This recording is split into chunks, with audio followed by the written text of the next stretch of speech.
Eh bien bonjour à toutes et toutes, bienvenue dans cette nouvelle vidéo critique. Aujourd'hui on va parler du film Shang-Chi et les 10 anneaux, enfin la légende des 10 anneaux, le nouveau Marvel, le nouveau film du Marvel Cinematic Universe. Alors on va pas comprendre Black Widow qui est nul. Voilà, fondamentalement, on va pas en parler dessus là, parce que c'est vraiment un film qui est sorti 5 ans trop tard, et qui a 5 ans trop tôt de...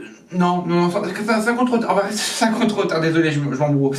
Bon bah alors concrètement, Shang-Chi, c'est plutôt pas mal, fondamentalement, je vais pas vous mytho, j'ai passé un très bon moment devant ce Shang-Chi et la légende des 10 anneaux. Franchement, c'est parti, je vous en dis plus dans cette review, let's go.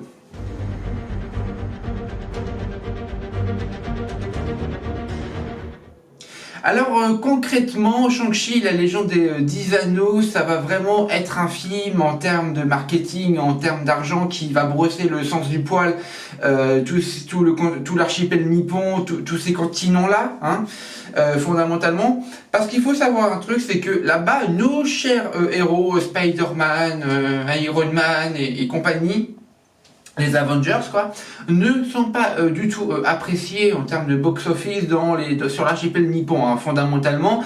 Et du coup Disney ils se sont dit mais il y a un problème. Alors leur première tentative ça a été Mulan, qui a été un énorme gouffre financier, puisque l'actrice, cette espèce de colasse, a décidé de dire publiquement sur Twitter qu'elle était pour les yogourts, si je prononce bien le truc, et en plus de ça, pour un budget de 60 millions, ça n'aura en récolté que 22 millions.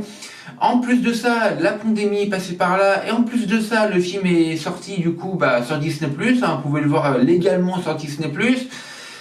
Donc voilà, gros flop, grosse mauvaise impression pour Disney, qui voulait vraiment brosser dans le sens du poil ce continent qu'ils ont visiblement beaucoup de mal à plaire. Et donc ça y est, donc deuxième tentative avec ce Marvel Cinematic Universe. Un film non Marvel, ça n'a pas fonctionné, donc on va essayer de faire un film Marvel avec un casting 100% japonais, chinois, je ne sais pas.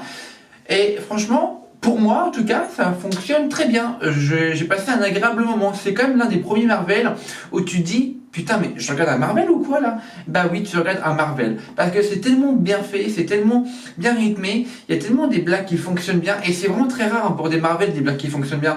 Dans Avengers Endgame, ok, le film il dure 3 heures, ok, ce film est vraiment très bien, mais le film reste tout de même sombre en termes de blagues, parce que ça ne fonctionne pas, parce que ça tombe à l'eau, parce que c'est plat.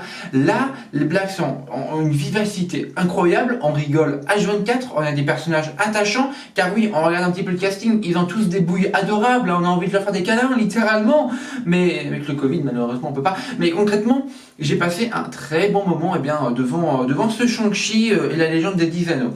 Alors, en termes de points négatifs, qu'est-ce que je pourrais dire?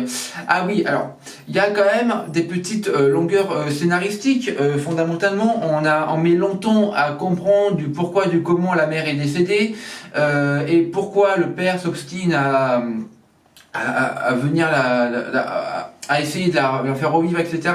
On comprend ça assez tardivement, je trouve.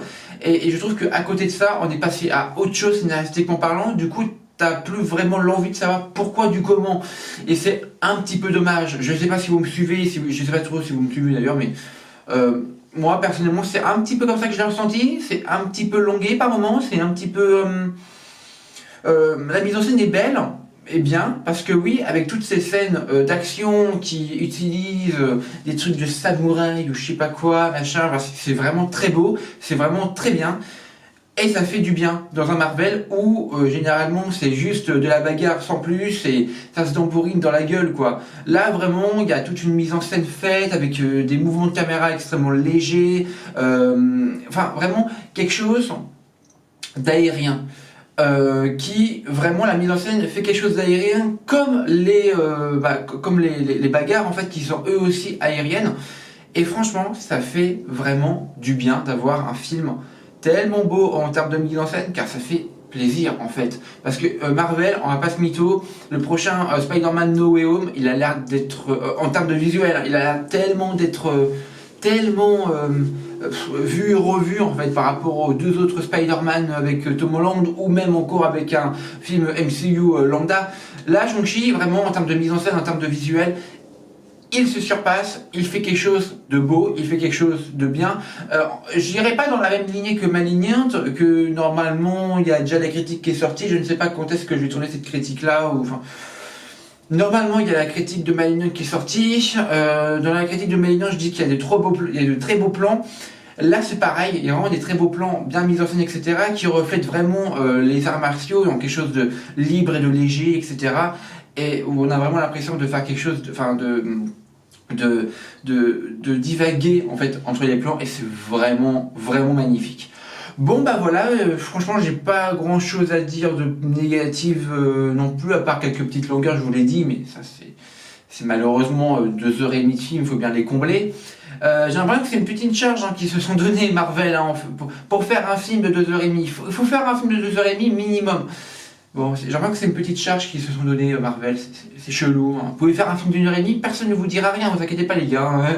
Bon bref, non vraiment il y a de très belles scènes en plus de ça, donc bon, voilà. On s'attache très vite au personnage, c'est très bien écrit. Voilà, et allez voir ce film si vous voulez vous diversifier avec vos amis, votre famille. Bon bah voilà les amis, c'était ma critique sur Shang-Chi, la légende des 10 anneaux qui est actuellement en salle. Ciao tout le monde, bye tout le monde, c'était The Creative Man.